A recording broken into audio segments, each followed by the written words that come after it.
¿Qué tal? ¿Cómo están? Bienvenidos a esta cápsula de Round de Estudio donde vamos a desmitificar algunas cuestiones del área de la preparación física. En este caso vamos a ver la pregunta que siempre se hacen muchos sobre si con pegada se nace o si se puede hacer la pegada, si en esencia se puede mejorar el golpe. ¿Sí? Uno ha recorrido muchos gimnasios de boxeo, ha escuchado muchos periodistas y demás, y ese conocimiento popular nos diría, con muchos narradores de boxeo como vemos aquí, que el que tiene pegada la tiene, ¿no? Con eso se nace. Que si bien es cierto, hay gente que tiene pegada por naturaleza, no significa que no se pueda mejorar la pegada. El que la tenga ya es un afortunado, pero el que no la tenga la puede desarrollar. Y esto lo decimos con base en los estudios científicos que encontramos en los últimos años, 2017, 2020, 2023, 2021, de diferentes investigadores de Inglaterra, de China, todos han trabajado con boxeadores y nos dicen que sí, que evidentemente la pegada se puede mejorar. ¿Qué hacen estos investigadores? Miden la pegada, aplican un protocolo de entrenamiento y vuelven a medir la pegada. Y de esta manera dicen que sí, que se puede mejorar la pegada. ¿Cómo se mide la pegada? Se puede usar una celda de carga en este aparato que hemos diseñado, por ejemplo, y te dice el parámetro de tu pegada inicial. ¿Esto para qué importa? Porque si yo voy a hacer un protocolo de entrenamiento y quiero que pegue más mi boxeador, lo que hago es medir la pegada, entrenarlo y volver a medir la pegada para ver si mejoró este parámetro que estoy tratando de contribuir para la pelea de este atleta. Entonces, una vez que mido la pegada, lo que corresponde es hacer un protocolo de entrenamiento con metodologías que ya estén validadas. Aquí vemos una metodología de Nacleiro, en donde muestra que, por ejemplo, si trabajo la zona de fuerza potencia, fuerza explosiva, voy a mejorar la velocidad del desarrollo de la fuerza y voy a mejorar la coordinación intermuscular. Factores que no afectan al peso corporal, factores que te hacen pegar más fuerte pero sin subir de peso, porque son factores neuronales.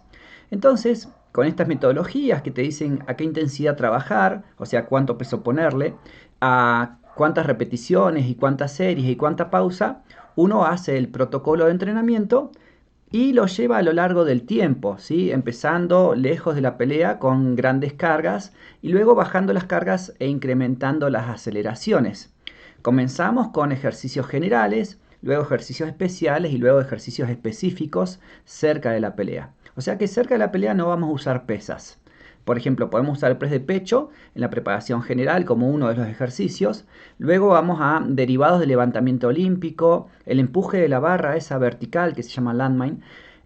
O inclusive terminamos golpeando fuerte la gobernadora o fuerte el saco. Ese sería el proceso, ¿no? Y los ejercicios que hacemos es primero fortalecer antebrazo para tener buena transferencia de fuerza, con arroz, con la mancuerna o enrollando un peso. Luego hacer fuerza en la triple cadena articular con empuje de cadera, bien dinámico, con lo que vendría a ser el hip thrust, la sentadilla rusa, ¿sí? O el twist soviético.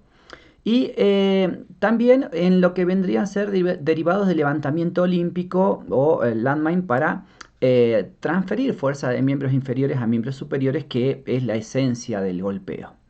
Luego ya bajamos las masas y empezamos a hacer muchas aceleraciones con lanzamientos y con saltos para transferir muy rápidamente la fuerza y usar los ciclos de estiramiento-acortamiento que nos sirven para la pegada.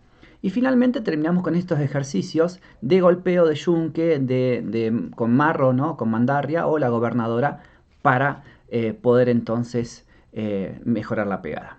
Entonces, esta fue la pequeña cápsula de si con pegada se nace o se hace, y podríamos decir que las dos cosas, ¿no? Se nace con una cierta fuerza, con una cierta rigidez que te va a permitir pegar más, pero también se puede mejorar esto.